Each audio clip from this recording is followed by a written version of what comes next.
Good evening.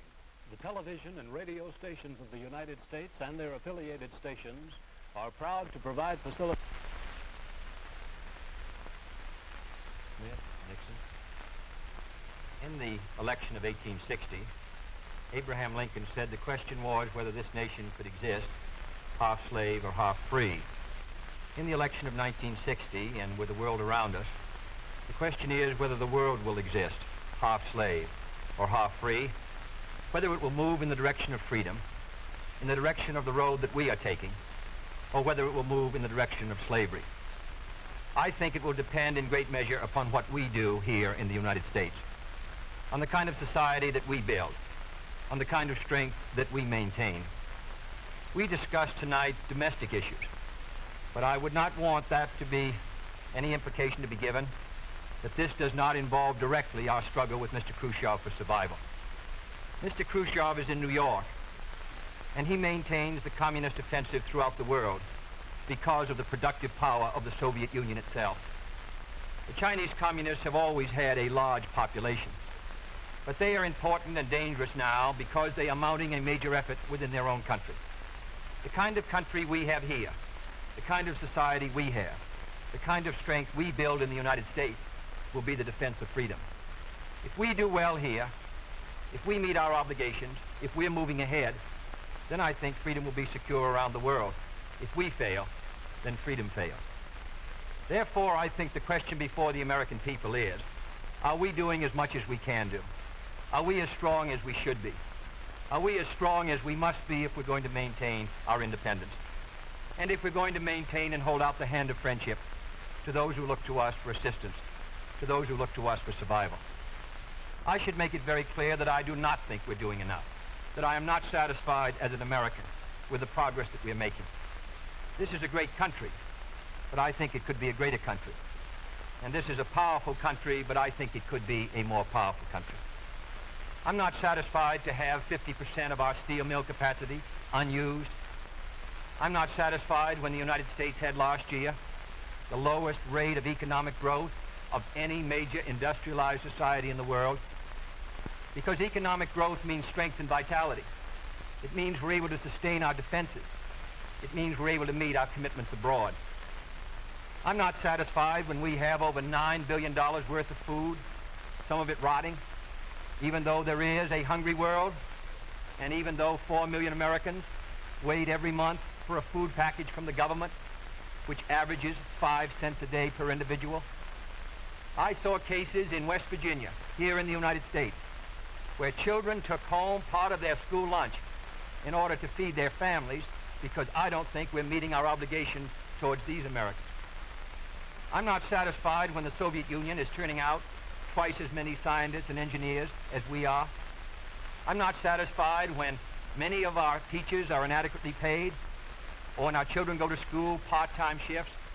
I think we should have an educational system second to none. I'm not satisfied when I see men like Jimmy Hoffa in charge of the largest union in the United States, still free. I'm not satisfied when we are failing to develop the natural resources of the United States to the fullest. Here in the United States, which developed the Tennessee Valley and which built the Grand Coulee and the other dams in the northwest United States, at the present rate of hydropower production, and that is the hallmark of an industrialized society, the Soviet Union by 1975 will be producing more power than we are. These are all the things, I think, in this country that can make our society strong or can mean that it stands still. I'm not satisfied until every American enjoys his full constitutional rights. If a Negro baby is born, and this is true also of Puerto Ricans and Mexicans in some of our cities, he has about 1/2 as much chance to get through high school as a white baby. He has 1/3 as much chance to get through college as a white student. He has about 1/3 as much chance to be a professional man, about 1/2 as much chance to own a house. He has about 4 times as much chance that he'll be out of work in his life as the white baby. I think we can do better. I don't want the talents of any American to go to waste.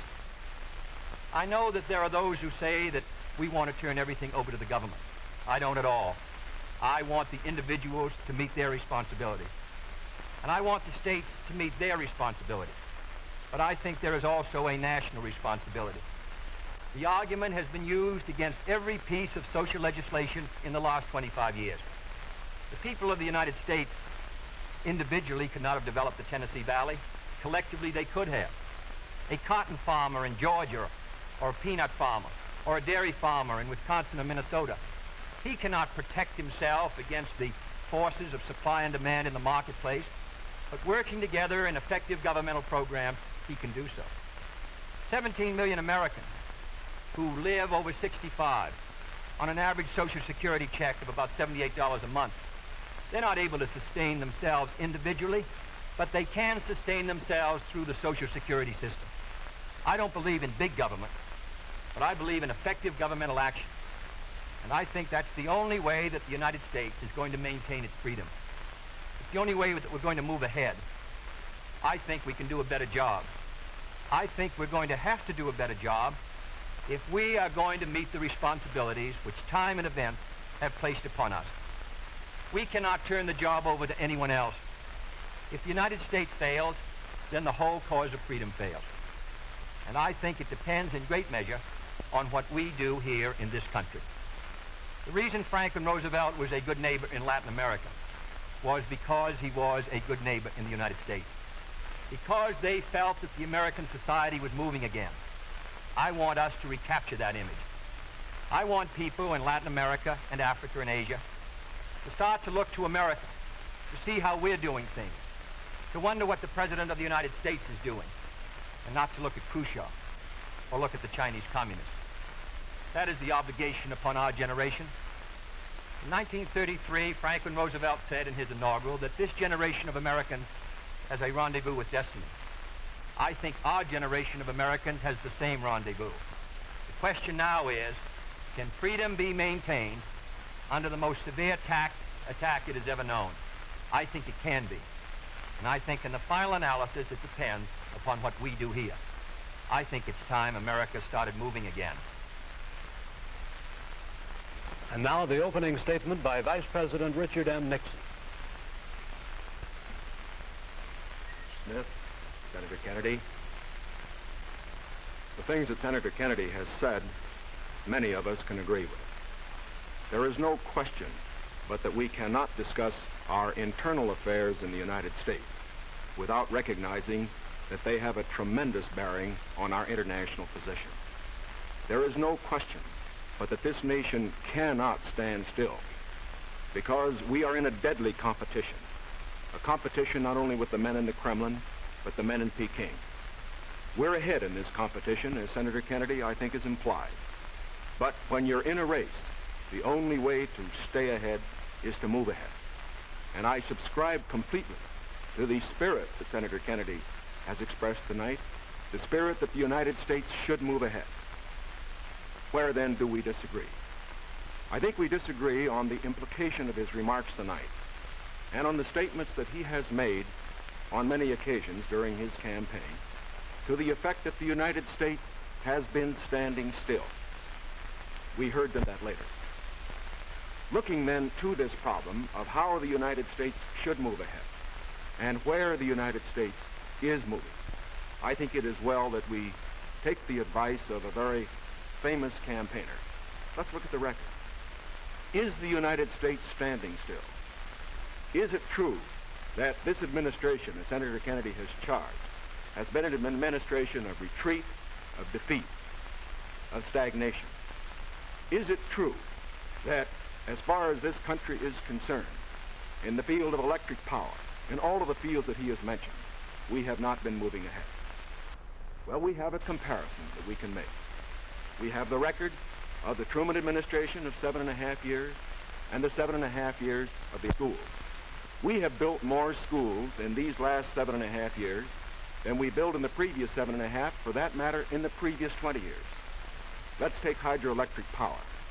We have developed more hydroelectric power in these 7.5 years than was developed in any previous administration in history. Let us take hospitals. We find that more have been built in this administration than in the previous administration. The same is true of there's been more growth in this administration than in its predecessor.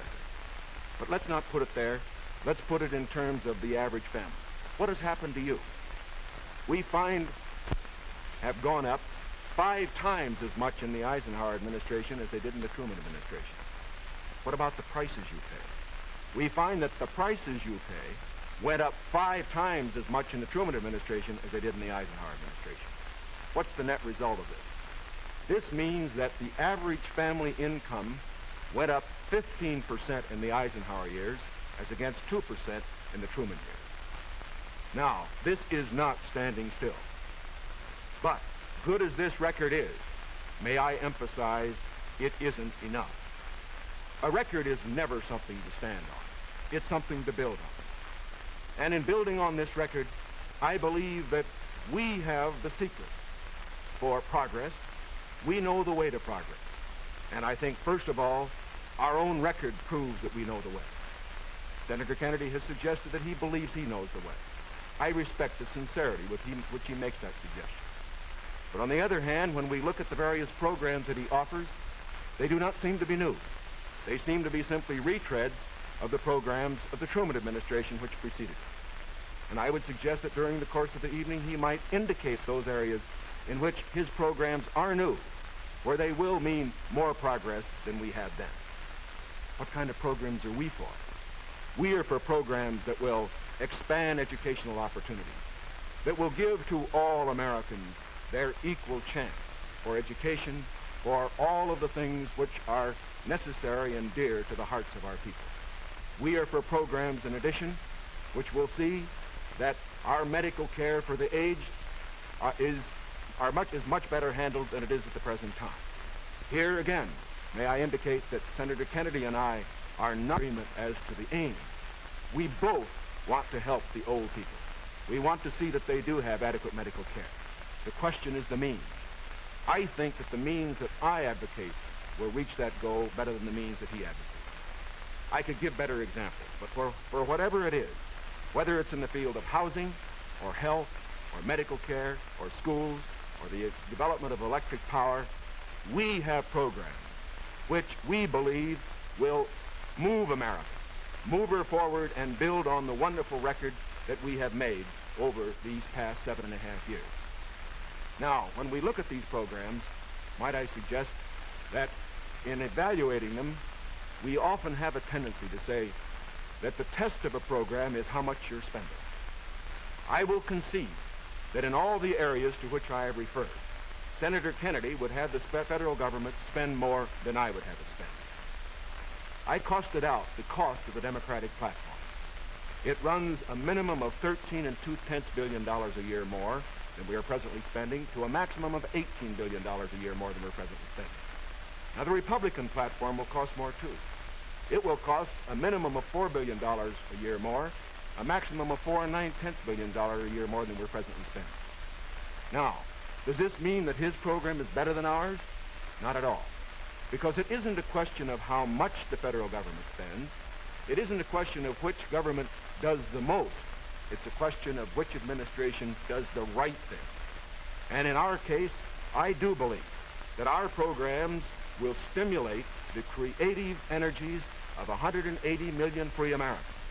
I believe the programs that Senator Kennedy advocates will have a tendency to stifle those creative energies. I believe, in other words, that his programs would lead to the stagnation of the motive power that we need in this country to get progress. The final point that I would like to make is this. Senator Kennedy has suggested in his speeches that we lack compassion for the poor, for the old, and for others that are unfortunate. Let us understand throughout this campaign that his motives and mine are sincere. I know what it means to be poor. I know what it means to see people who are unemployed. I know Senator Kennedy feels as deeply about these problems as I do. But our disagreement is not about the goals for America, but only about the means to reach those goals. Thank you, Mr. Nixon. That completes the opening statements, and now the candidates will answer questions or comment upon one another's answers to questions put by correspondents of the networks. The correspondents. I'm Sander Van Oker, NBC News. I'm Charles Warren, Mutual News. I'm Stuart Novin, CBS News. Bob Fleming, ABC News. The first question to Senator Kennedy from Mr. Fleming. Senator, the Vice President in his campaign has said that you are naive and at times immature. He has raised the question of leadership. On this issue, why do you think people should vote for you rather than the Vice President? Well, the Vice President and I came to the Congress together in 1946. We both served in the Labor Committee. I've been there now for 14 years, the same period of time that he has, so that our experience in government is comparable. Secondly, I think the question is, what are the programs that we advocate? What is the party record that we lead? I come out of the Democratic Party, which in this century has produced Woodrow Wilson and Franklin Roosevelt and Harry Truman, and which supported and sustained these programs which I've discussed tonight. Mr. Nixon comes out of the Republican Party. He was nominated by it. And it is a fact that through most of these last 25 years, the Republican leadership has opposed federal aid for education, medical care for the aged, development of the Tennessee Valley, development of our natural resources. I think Mr. Nixon is an effective leader of his party. I hope he would grant me the same. The question before us is, which point of view and which party do we want to lead the United States?